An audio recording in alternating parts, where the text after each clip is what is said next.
Hi, welcome back to our channel Mauryas world. ఈరోజు మన recipe చిలకడ దుంపలు కందగడ్డతో స్వీట్ అండి. ముందుగా ఒక గిన్నెలో కందగడ్డ, కొంచెం నెయ్యి వేసుకొని వాటర్ పోయకుండా సిమ్లో పెట్టి 5 to 10 minutes సిమ్లోనే ఉడికించాలి. అది ఉడికేలోపు మనం డ్రై ఫ్రూట్స్ని కూడా చిన్న చిన్నగా క్రష్ చేసుకోవాలి. అండ్ మధ్య మధ్యలో స్వీట్ పొటాటోని తిప్పుతూ అడుగంటకుండా చూసుకుంటూ కలుపుతూ ఉండాలి. ఈలోపు మనం మన డ్రై ఫ్రూట్స్ని క్రష్ చేసుకుందాం. నేను ఇందులో చేస్తున్నాను, నేను బాదం, కాజు వేస్తున్నాను. మీకు ఇష్టం ఉన్న డ్రై ఫ్రూట్స్ వేసుకోవచ్చు, మీకు ఏది నచ్చితే అది. నేను మాత్రం ఇక్కడ కాజు, బాదం వేసుకుంటున్నాను. ఇవి ఉడికాయా లేవా మళ్ళీ ఒకసారి చెక్ చేసుకుందాం. మీరు కావాలంటే ఇది కుక్కర్లో కూడా 2 విజిల్స్ పెట్టి ఉడికించుకోవచ్చు.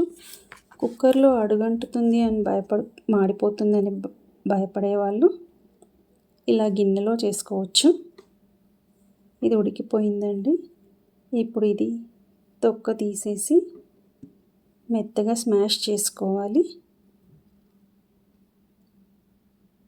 ఆలోపు మనం కడాయి పెట్టుకొని కొద్దిగా నెయ్యి వేసుకొని ఇందాక మనం క్రష్ చేసి పెట్టుకున్న డ్రై ఫ్రూట్స్ని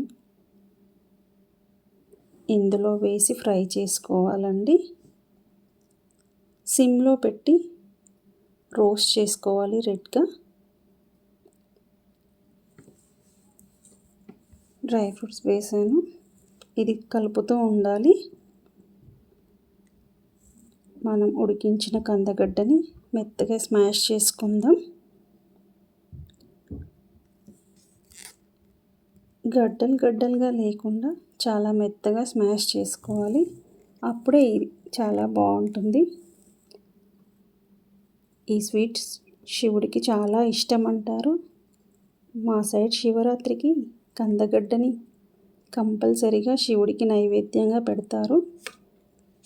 ఇది మా సైడ్ కందగడ్డ అంటారు, మీరేమంటారో కమెంట్ చేయండి. దీనిని ఇలా మనం మెత్తగా స్మాష్ చేసుకున్న కందగడ్డని డ్రై ఫ్రూట్స్ ఫ్రై అయ్యాక అందులో వేసుకొని అడుగంటకుండా మెల్లిగా కలుపుతూ ఉండాలి. ఈ ప్రాసెస్ అంతా మనం సిమ్లోనే పెట్టుకొని చేసుకోవాలండి, హైలో అస్సలు పెట్టకూడదు. ఇక్కడ కూడా కలుపుతూ కొంచెం బెల్లం పౌడర్ యాడ్ చేసుకోవాలి. మీ స్వీట్ టేస్ట్కి తగ్గట్టుగా యాడ్ చేసుకోండి. కొంచెం నెయ్యి వేసాను. కలుపుతూ సిమ్లో పెట్టి మాత్రమే చేసుకోవాలి, ఇది అడుగంటుతుంది. ఎందుకంటే ఇక్కడ నేను ఇలాచీ పౌడర్ చేస్తున్నాను. దీనికోసం కొంచెం ఇలాచీ పౌడర్ వేసి గిన్నెకి అంటుకోకుండా ఉండే వరకు కలుపుతూ ఫ్రై చేసుకోవాలి. అప్పుడే రెడీ అయిపోతుంది స్వీట్. ఇలా కలుపుతూ ఉన్నాను చూడండి, ఇప్పుడు గిన్నెకి అంటుకోకుండా అయిపోయింది.